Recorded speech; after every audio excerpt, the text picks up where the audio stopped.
at graduate level training in social sciences like gerontology, but hopefully get you not to do is to engage in this kind of all or none thinking about group differences.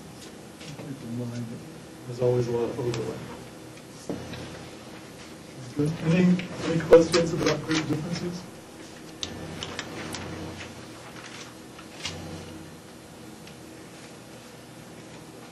God, I'm clear today. This is great. Okay, the other thing that we're interested in is how do two variables fit together. And since we're gerontologists, we're going to say that it's age and variable X. And to do that, you talk about correlations of different kinds. There's simple basic correlations, which is all I'm going to kind of try to give you an introduction to today. Regression models give you a way of correlating a lot of things with a predicted the variable of interest. And then there's more complex ways of doing modeling with like structural equation modeling, those things. But it all boils down at the simplest level to associations between two variables. And correlations all run from like -1 through 0 up to +1. +1 would mean that it's perfectly correlated. -1 would mean that it's perfectly correlated, but the line goes the other way. So it would be like this way instead of the way I drew it. In almost any study of interest, if you actually got a correlation that was anywhere close to +1, you would be absolutely sure that you screwed up. Nothing in the social sciences or the biomedical sciences actually correlates that high. So you're going to get some scatter around the line. These are all your like individual. These are all like one person's score, one person's age with their score on X. This is probably something like a correlation of 0.8 or 0.9. Now, we tend to think of higher correlations as being better, but as I just said about correlation, perfect correlations, the only time, almost the only time, that you really want to see a correlation of around 0.8 or 0.9 is if you're trying to show that two measures measure the same thing. So if you've got two depression measures that you don't have any reason to think are different from one another in principle, you'd want them to correlate around 0.8 or 0.9. If you have two measures that are supposed to be of different things and they correlate around 0.8 or 0.9, you should start worrying about whether they're really measures of different things. Unless you've got like, if for some reason like crystal clear that they couldn't possibly be the same thing. It's like, for example, one of the few that you actually see, and we'll mention at least in passing when we talk about vision today, is that your final level of adaptation to darkness in a dark room, your ability to see something when you're in a dark room, correlates with chronological age at about 0.8. It's the most linear association, I think, in all of psychology and aging between two independent variables. Because we know that dark adaptation and age are two different things. But if you got that with anything else, you should start worrying.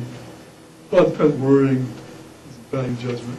You should start either worrying or wondering whether you're actually measuring the same thing with two scales that have two different names. This is something you can think about when you read articles. So you get more and more points that are off the line, and you're probably getting, this is probably maybe 0.4, 0.5. Right?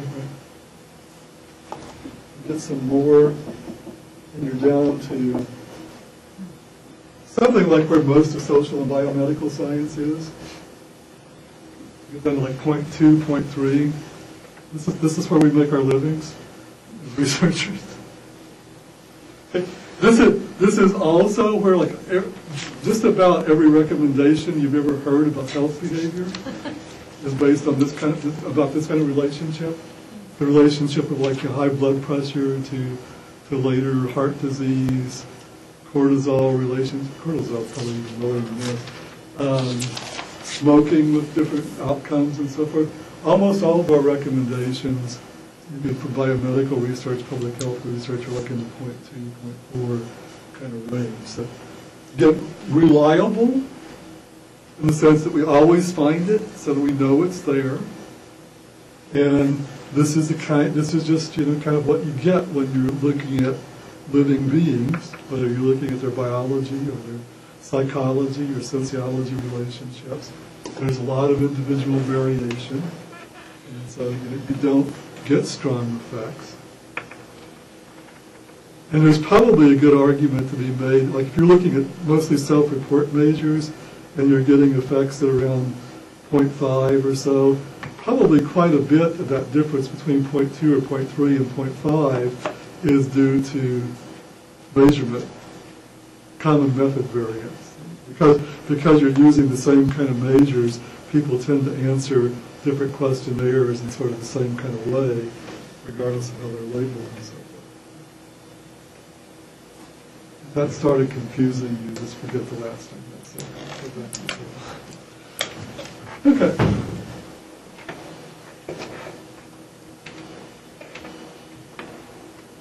Now, we also, when you're looking at correlations, there's actually you can be concerned about two things.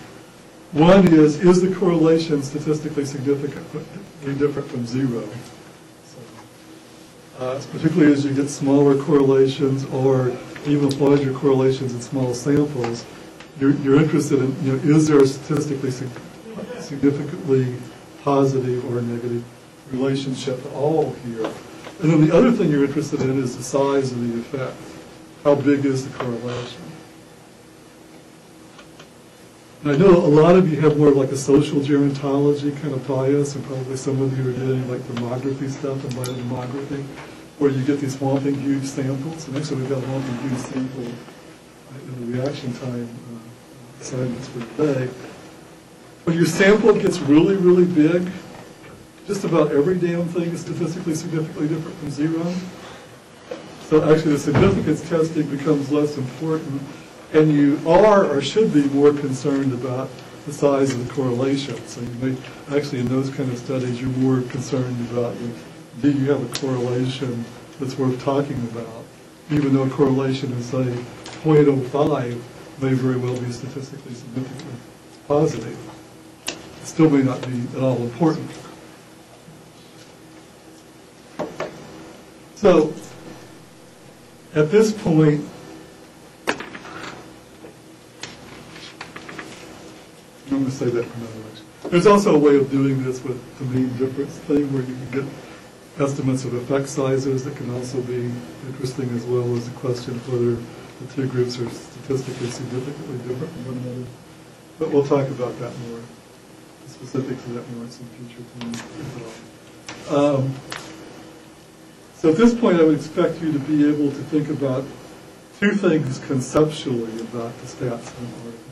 One is, do you catch authors saying old people and young people were statistically significantly different on whatever this is, and then writing in the discussion section as though all old people are different from all young people? Can you catch them doing that kind of all-or-none thinking based on statistical group differences? And what do you think about the sizes of the correlations when you see correlation tables?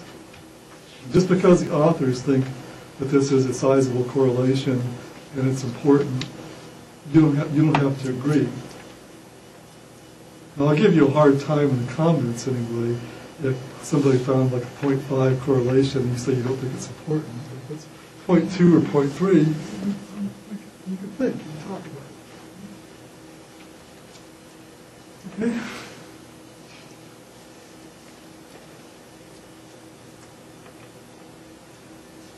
Any questions about this?